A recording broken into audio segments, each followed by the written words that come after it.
we as employers are better off if our employees have more money in their pocket.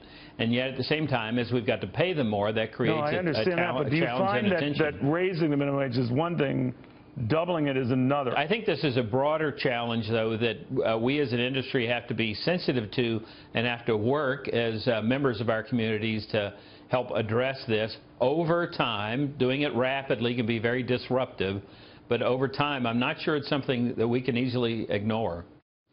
All right, that was the Sonic CEO telling me yesterday he can live with a lot of these changes that are going on here, and it's all about adjustments. Of course, a doubling of the minimum wage is more than just a little adjustment, and he did talk about disparity in pay levels, for example, out west, where that wage is already in effect, versus other locations. But something tells me that the guy behind the Hardee's and Carl's Jr. chains might have a different view of these things. The CKE Restaurants CEO, Andy Puzder. Andy, what he was saying, and it's always good to have you, is everyone relax. This isn't going to be the end of the world. That he might have to, and in some franchisees' case, they have had to raise prices a little bit to adjust for some of this, but it's not really that big a deal. What do you say? Well, first of all, Cliff's a good guy. I like Cliff. I know him. I'm sure he very sincerely believed everything he said.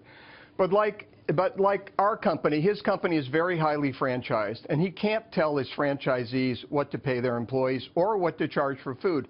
Telling them what to charge for food violates the antitrust law. So franchisees are going to do whatever it takes to stay in business and to remain profitable. Margins at fast food, quick service restaurants are only about 6%. So you don't have a lot of flexibility. So what you're going to see, and you've already seen it, restaurants have taken prices up, but so far this year, traffic in quick service restaurants is down about 3% nationally. And by the way, the same numbers applied to his restaurants. The margins were under pressure and they slipped a little bit, but go ahead. Yep.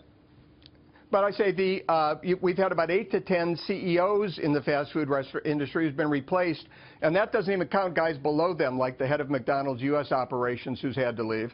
And we had 8 to 10 bankruptcies so far this year because the transactions are down, business is down, and the reason transactions are down is because of minimum wage, because of minimum hours, because of family leave and Obamacare, restaurants have had to keep increase their pricing even though food costs have come down. The cost of buying commodities has come down. Grocery stores, which really sell packaged goods, they're not as labor intensive. Their labor is about 14% of sales. Ours is 30%. They've been able to take prices down. So the gap between eating at home and eating out is the largest it's been since the recession ended, and that's hurting everybody's business. It's exacerbated by the fact that people are now paying these much, much higher premiums and have higher deductibles for health care. So money that you might be saving from gas being down is actually going to cover your health insurance costs. So you'll think twice about going out to eat. You'll think twice about going out to eat, or certainly going out to eat as often. On that health care stuff, I don't know how many in the fast food industry are covered by the Affordable Care Act. I know you provide insurance at a level for workers here, but how is that sorting out? Because even he admitted that that's one of the wild cards here, especially with some of these surprises that have come to light. Well, what's really happened, I think people anticipated that the Affordable Care Act would have a really bad impact on businesses because a lot of employees would sign up. But the problem with Obamacare is that young, healthy employees are not signing up. And in fact, with most companies, including ours, the sign-ups for Obamacare have kind of been a rounding error. The real problem here is that young people haven't signed up.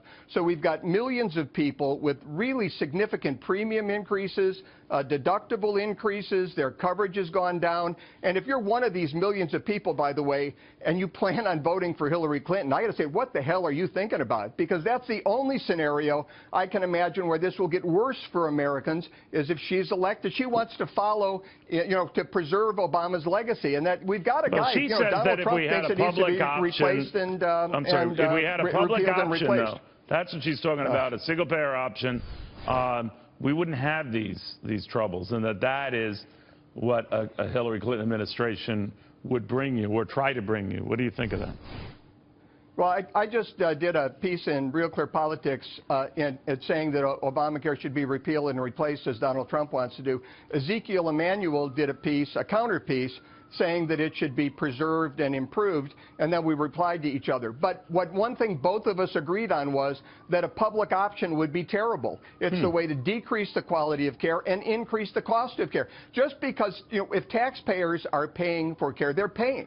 You've got working class Americans that are paying for this coverage, and even if your insurance is free because the government's giving it to you, you're still paying for it in taxes. It would be, a single payer would be even a worse disaster than Obamacare, and that's hard to imagine. If your premiums have just gone up, my heart goes out to these Americans who are looking at these huge increases.